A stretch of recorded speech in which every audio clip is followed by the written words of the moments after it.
Hi everyone, welcome back to my channel, or welcome if you're new. I'm Isabella and I like talking about books, and today I'm going to talk about what I read in October 2023. I read, I think, 7 or 8 books. I've not counted. I don't count my books and how many I read, but 7 or 8, 6 or 8, I don't know. I can't count apparently. I bought a tripod so the video should be far less shaky than my last video. That was my first ever video that I've done. So hopefully this will be a little bit better quality. I'm gonna make small improvements often. That's my motto in life. So that being said, I'm gonna get straight into the books. The first book I'm going to talk about is this book called Super Infinite by Catherine Rundell. I actually bought this because it won the Bailey Gifford Prize, and I'm really interested in poetry and famous poets from the past. So I knew of John Donne, and I had already read John Donne's work a little bit, and I knew about metaphysical poetry. But this book was really good, and what surprised me about it was, first of all, it was written really well. I could see why it won the prize for non-fiction, because it was written beautifully. But second of all was that he was around the same time as Shakespeare, and just how much poetry and literature and gossip and information was being spread at that time. They seem to be just as connected almost as we are today. We, even without social media and the internet and modern technology, they just seem to be well connected with each other, and there was a lot of conversations and letters being sent and things, and I really enjoyed learning about that aspect of English culture. And because obviously letter writing has been enormously important for the growth in human knowledge, and is not really appreciated nowadays. So I really enjoyed that part, and just learning about John Donne. I found him to be, he's a really complex character and a really complex person. What I also liked about this book is how she discusses the actual poems and their literary merit. I always enjoy books that evaluate poems and not just about the biography of the man, and how she was really discussing how the biography of John Donne affected his poetry and what it meant for when he wrote certain things. And lastly, I'd say that I really enjoyed reading about John Donne's style, because I have the complete collection of John Donne's poetry, or at least the Oxford collection of John Donne's poetry, somewhere else. And I feel because it's quite old-fashioned language, you don't necessarily understand the whole meaning of everything that you read, and you get less of a style from him, because we can't fully appreciate what we're reading. Whereas because I read this book, I feel like I have a better understanding of his style and the important things that he used as an artist or as a poet. Like he talks about the body a lot in his poetry, and he uses the body and the experience of, or the bodily experience, as a tool for his poetry, and it's really fascinating, and he writes very beautiful poems, I must say. So I would recommend this book if you are interested at all in poetry. The next book on the list is, this is not in order, it's just what I got off of the shelf. The First World War, very short introduction.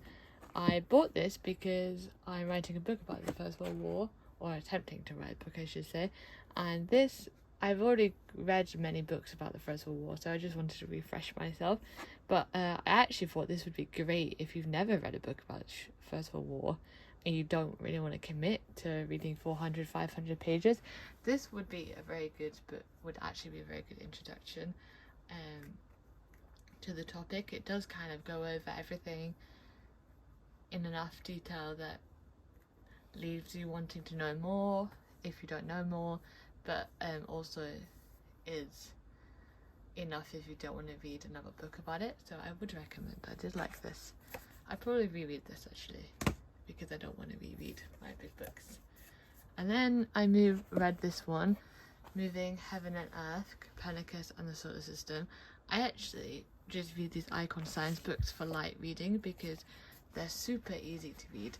If I show you, the writing's quite big as well, so that's always helpful, and they're just super easy and simple to read, and they go over ideas. I know most of it in the books, but I always like to refresh my knowledge, and so yeah, I really enjoyed learning about that and Copernicus and this era of astronomy. It was such an amazing time period in science anyway, that I think everyone should read a book about it. So yeah, would recommend.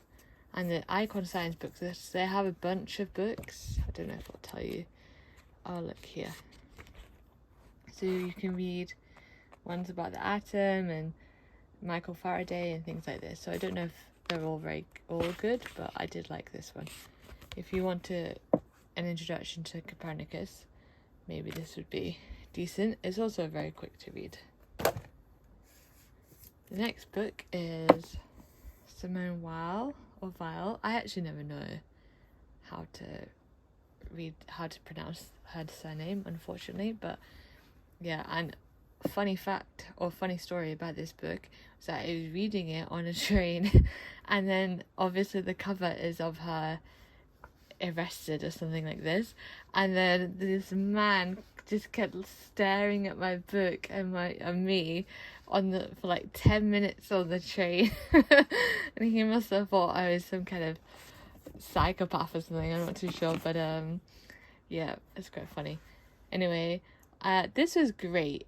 I did really enjoy this book as a selection because I didn't study Simone Weil at university, even though I should have studied her. I don't know why she was excluded from the curriculum particularly, but I think she's a very important 20th century thinker. And I would say that I really enjoyed some of her essays. So it's a collection of essays, I think, in the anthology. And I enjoyed some much more than I enjoyed others. And I'm not entirely sure that she's a very mentally stable person.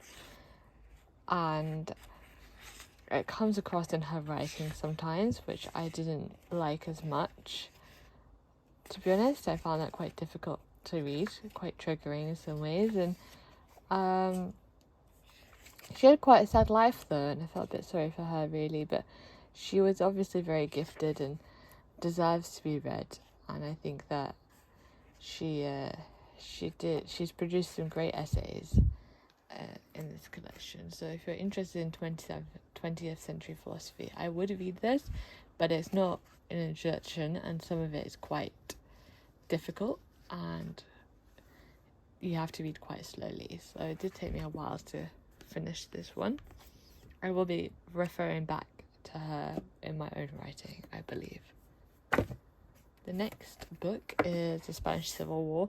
Yeah, so I read this because I want to read Homage to Catalonia by George Orwell, which was about his experience volunteering in the Spanish Civil War, because in those days I think it was more popular and more common for people to volunteer in civil wars or international affairs in some way. So I guess like today people do volunteer in the Ukrainian war, I guess, to support Ukraine. Hopefully to support Ukraine, fingers crossed, but I think in 100 years ago it was more common for people to do this, especially left-wing communists. There was kind of collections around Europe and they would come together and support each other in the different countries, so it's kind of a very international feel. But yeah, so George Orwell volunteered and he wrote a book about it, but before I read that book I wanted to read a book about the Spanish Civil War, so I bought this. I love this colour scheme, the orange and the brown. I think it's really pretty. But this was great because I was gonna buy Spanish Holocaust, but that was a very big book by Anthony Beaver, I think, but that was too big, so I decided to read this one, which I'm actually very happy I did.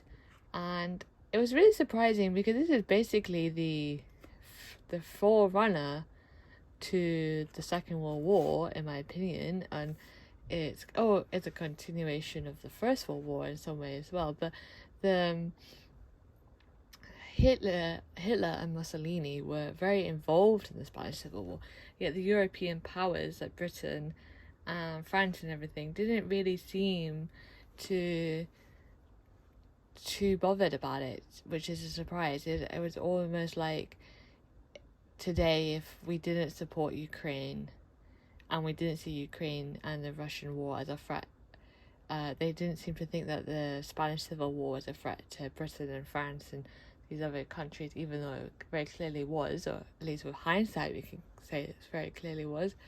So that was very interesting to read about, and also the fact that it was so brutal. It was utterly brutal. It was a real, I think, one of the worst civil wars, apart from the French Civil War, but that I read. But one of the worst civil wars I read, and Franco, the dictator, basically mass murdered Spanish citizens, and it was just actually quite horrific to read. I was surprised about how bad the conditions were in Spain at that time, and I'm not surprised that Franco eventually won with Hitler and Mussolini's help, because he had help, and he was able to establish a dictatorship for decades and decades afterwards, whereas the left-wing side, who were fighting for democracy, did not have much help. And I think it's a real criticism of the European powers at the time that they just let that slide, to be honest. It was a sleep at the wheel, really. But yeah, it was very interesting. Definitely going to read another book about the Spanish Civil War. I'll probably read a book about Franco as well, because everyone seems to forget that he was a really bad dictator. They always concentrate on the others, but he seems worse than Mussolini, to be honest. The next book I'm going to show you is The Great War in British Literature. I basically just read this to help me write my book, or for information potentially in there and things. It was interesting. They also had some nice things on poetry in here, and because obviously the poetry from the First World War was amazing. Let me read you one. Where, propped against the shattered trunk, in a great mess of things unclean, sat a dead Boche. He scowled and stunk, with clothes and a face a sodden green, big-bellied, spectacled, cropped-haired, dribbling back black blood from nose and beard. So that's quite a powerful poem, and I did like reading this. But obviously, if you're not interested in the British War or the literature in the Great War, then don't read it. But this series, Cambridge in Context, do this whole group of books, for example, about satire, metaphysical poetry, and the modern short story. So I would recommend if you're interested in writing. The last book that I'll be talking about is We All Want Impossible Things by Catherine Newman. And I literally picked this book up because I wanted to read a happy book. Because obviously all my books were quite books about violence, really, and really terrible things that happened in the 20th century. So I thought this looked really happy. It's yellow. It's got the Japanese mending plate thing, and it seemed great. But honestly, it's about someone dying of cancer, and this is why you should read the blurbs and read the book before you buy it. However, it was a great book. I would really recommend, and it made me tear up, and it's probably one of the best books I read in 2023, to be honest. I really enjoyed it. It was very emotional and real, and it's all about how her best friend has cancer, and she's in a home, a hospice, to help her pass and make her comfortable with things. And obviously her best friend is still very much living and has to deal with all of these things as support her friend and live her own life. And it was had real grit and joy and sadness and anger in the book, and I had a lot of details from hospices that I was surprised were in the book. It made it much more real, but I later learned that the author, I think, either volunteered or worked in a hospice for a while, so that's where she got her information from, basically, is first-hand experience, and it really comes across in the book. But I'm definitely going to reread this. So it's really, really good, really, really loving and empathetic to the human condition. So that was all the books I read this month. Thank you, or whenever it was. Thank you very much, and see you in my next video. Bye bye.